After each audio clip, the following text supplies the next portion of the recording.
plus completion percentage over expectation. Good numbers, step in the right direction. Ugly start. That's it. Step in the right direction. But a step in the right First quarter direction. and a half was brutal. Ugly start. First quarter and a half, I'm like, come on. Are you kidding me? I know. It made my Bears -3. You know, I always do that. Why do you bet the Bears? You hardly ever do it. Why do you bet the Bears? When Montez Sweat forced the fumble and the Bears recovered it, I jumped up and I'm like, yes, this is what we needed. And then the Bears capitalized. It was great. And there you go. No matter how ugly it was, now all of a sudden you're 7-6 leaders. You're winning 7-6.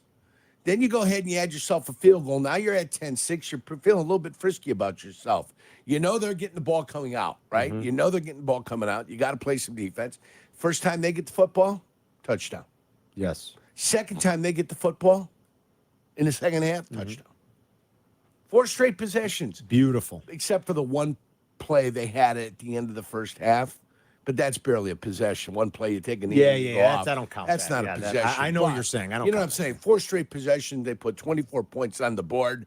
That's what you needed. That's what you wanted. 7s, not 3s. Key number 1. And the Bears did it. And really, realistically, I'm telling you, they're in Los Angeles today, and they're meeting, and they're going, how in the hell did we get away? How do we leave Chicago without a victory?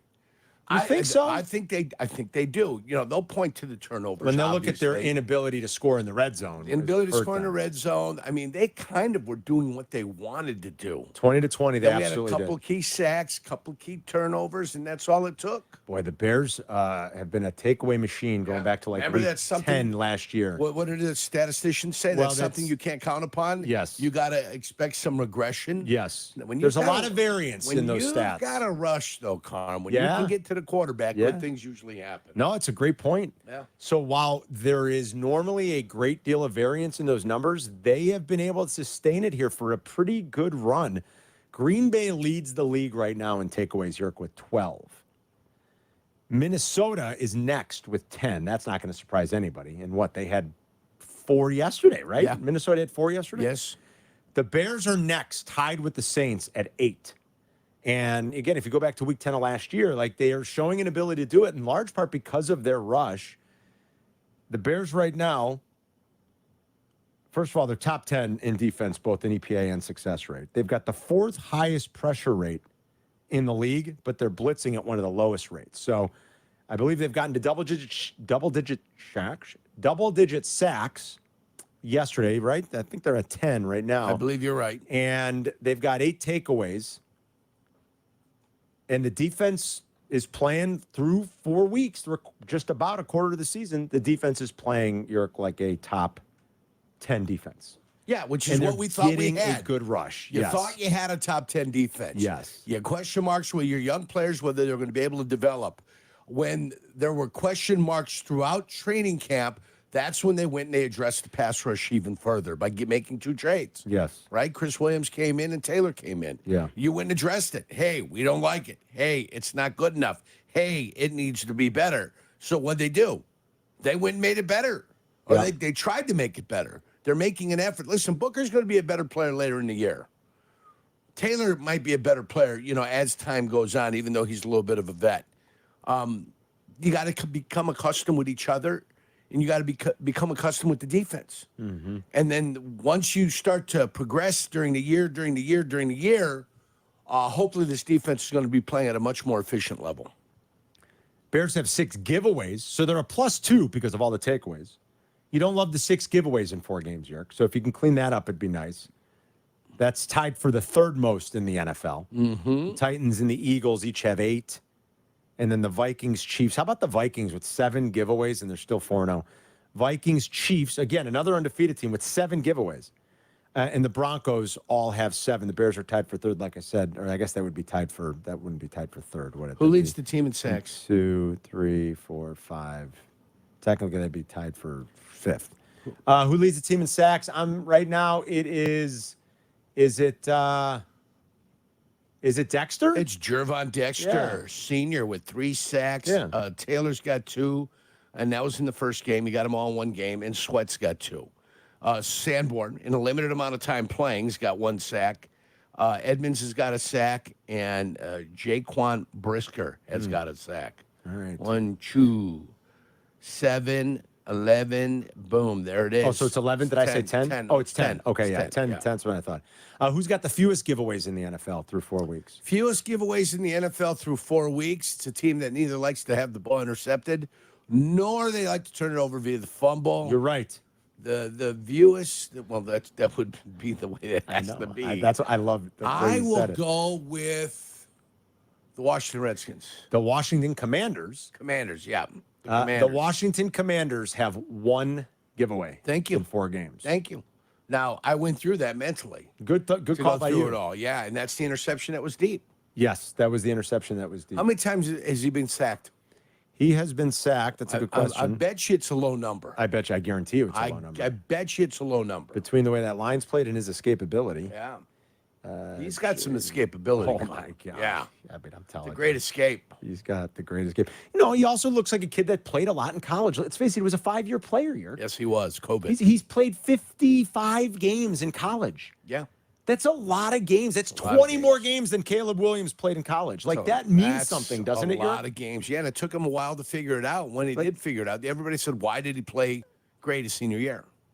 Yeah, maybe you're right. Why did he play great his senior year? Why? Maybe it took him that long to figure out what the hell's going on, but he figured it out. Seriously, those extra 20 games, that makes a difference. That matters. He looks Are you like at it all right now. worried? No, not yet. Are you at all worried? Not yet. Yeah. And I'll tell you why. It's a great question. I'll tell you why. I think Caleb has all the traits to be really special, and I think we're seeing it. Like, not to the extent that we saw C.J. Stroud last year, but he's probably a little bit of an anomaly.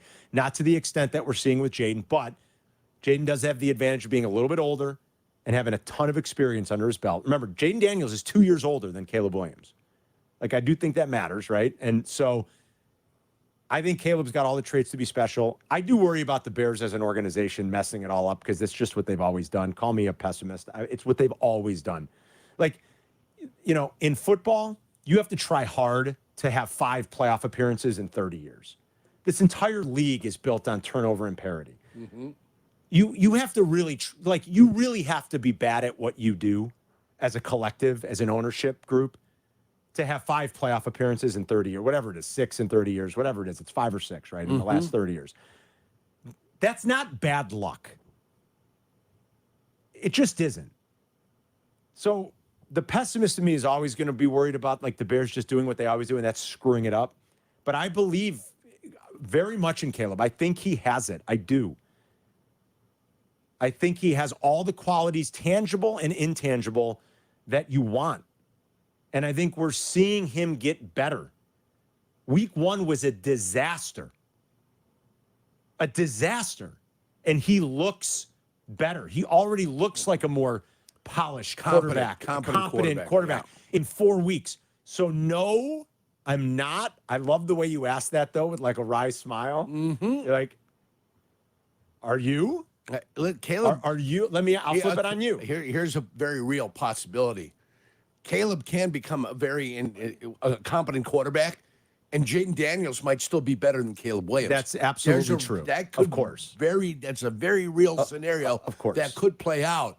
But as long as the disparity is not the disparity between Mahomes and Mitch Trubisky, of course. as long as that disparity is not that huge. Of course. I agree with that. Like, a perfect example of this would be like the Justin Herbert draft, right? Like, Tua's not bad when he's playing, but Justin Herbert's... It'd be the Jalen Hurts Tua thing. Okay, fine, yeah. Right, both of them have been successful. Yeah. Both of them have led their teams to the playoffs. Yes. They haven't quite had playoff success, but they have been able to lead their teams to get to the playoffs and do something that way. I am not worried. Are you guys worried? Black, Abdallah? No. I was just saying to Abdallah off the air, I'm willing to see how this year plays out. We're 4 weeks in, and I'm still confident that the Bears got the best quarterback. I would also like to see Jaden Daniels play in a game where he gets his ass kicked. Yes, that hasn't happened yet. That has yet to happen. He's kind of floated through these games. And yesterday it was incredible. They barely breathed on him. And so I agree with you, Chris. We've seen Lamar Jackson be a different player when he's getting knocked around. Last night, all of them. Josh Allen was getting smashed, and he wasn't nearly the quarterback that we. Like, I'm willing Yep. to see Me how too. this plays out. Totally agree. Not worried at the moment. Me too. I'm not worried. This weekend, I read on The Athletic, Diana Rossini talked to a bunch of GMs and scouts and stuff, like she does every weekend, and asked them that question. Jaden Daniels against Caleb Williams. And she said Cliff Kingsbury has taken what Jaden Daniels did well in college and incorporated that into the playbook. What the Bears are doing, because they're aware of how well Caleb processes things, Right. went straight to the NFL system because they know he can handle it. So eventually, I believe Caleb will get better, and I also believe the NFL will catch up to what Jaden Daniels and the Commanders are doing. And that could be. And I thought the offense yesterday looked a lot different than it did Monday for Washington. I think it much more looked like a college offense the other night, and yesterday looked pretty impressive. But again, that could be because the Cardinals are really not that good on They're defense. 28th in defensive DVOA. They're not good, and they didn't have much of a pass rush. The concepts looked more NFL yesterday, and there looked to be more structure in Cliff's offense than we've normally seen, and that was impressive. But yeah, it could be just the deep. Now they play the Browns this weekend, right? If I'm not mistaken, doesn't Washington have Cleveland? Like, let's see what it looks like against against Cleveland's defense. Let's see what it looks like against the Bears defense in Week 8. Let's see what it looks like against Baltimore. Oh, they do have the Browns, right? Yeah, Browns at home. So let's see. At the Ravens. Okay, so the next 2 weeks we're going to start to tell. Ravens, yeah. Let's see if he gets his ass kicked a little, if he starts seeing ghosts, if he's getting pressured. I totally agree that we need to see those data points against teams like the Browns, the Ravens, the Bears. Totally. So, no, I'm not worried. Maybe they'll both be great, Yerk. Nothing wrong with that. Like I said, if they both continue to play well, the Week 8 matchup's going to be fantastic. There'll be a lot of juicy, sexy storylines going into that game, and it'll be fantastic Might be some for Bears and national media Washington. coming into town. You know, Wilbon might use his membership. Well, they're in over Washington. at Olympia yeah. Fields. They're in Washington. For that. Oh, are they? Yeah, they're on the road. That we game's should at get out Washington. to the Beltway, you and me. You want to? I've Why never been to not? that stadium. No, you're kidding me. I've heard it's not that good, though. You've said that. Not that good of a stadium. FedEx? Yeah. Plane. Yeah, that's what I've heard. You've always said that. 90,000 people is what they had it for. 90,000. Yeah, it's a lot. Danny's in Schaumburg. What's up, Danny? Hey, R.I.P. to Dikembe, man. I saw that earlier. Terrible. Sad stuff. Very Did sad. you guys talk about that? No, we haven't yet. I mean, it gets so crazy in football on Mondays, but like, yeah, we'll say something about it before we get off the air. Yeah, there's a bunch of stuff on Twitter, obviously, of him constantly telling Jordan that he never dunked on him, and then I think it's hilarious. yeah, then when he was a Hawk, he just got smashed on. It was great. It's great. So obviously, I'm happy. I listened to the post game yesterday. Hilarious as always. Great. I'm happy the Bears won, but I think everyone's fooling themselves right now. This team, this whole line's a joke, and anybody that's getting excited, I know there's a lot of. We're heading to the second quarter, the first quarter of the season. I know that, but this team is not going to beat anybody good. They're going to get their ass kicked about. I don't think they're going to win a division game the way they look right now. No, stop it. I think it's false hope. Stop it. I passed out in the third quarter. It was not high, was not drunk. I just nodded off. I woke up in the fourth. I'm like, oh, they're winning. That's how bad it was. It sounds like you stayed out too late on Saturday. They're maybe. I winning don't know. at the end of the half. They were winning at the half. They never surrendered the lead.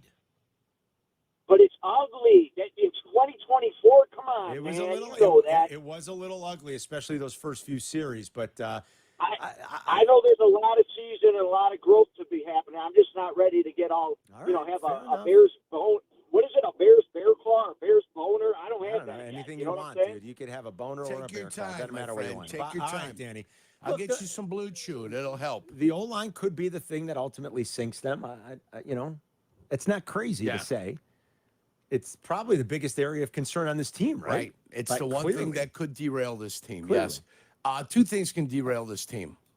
The offensive line continued sloppy play and Montez Sweat injury. Yes, that could. You're right. There about you that. go. Montez is probably the one guy you can least afford to lose. I got a question for you guys about a call the Bears may or may not get this week.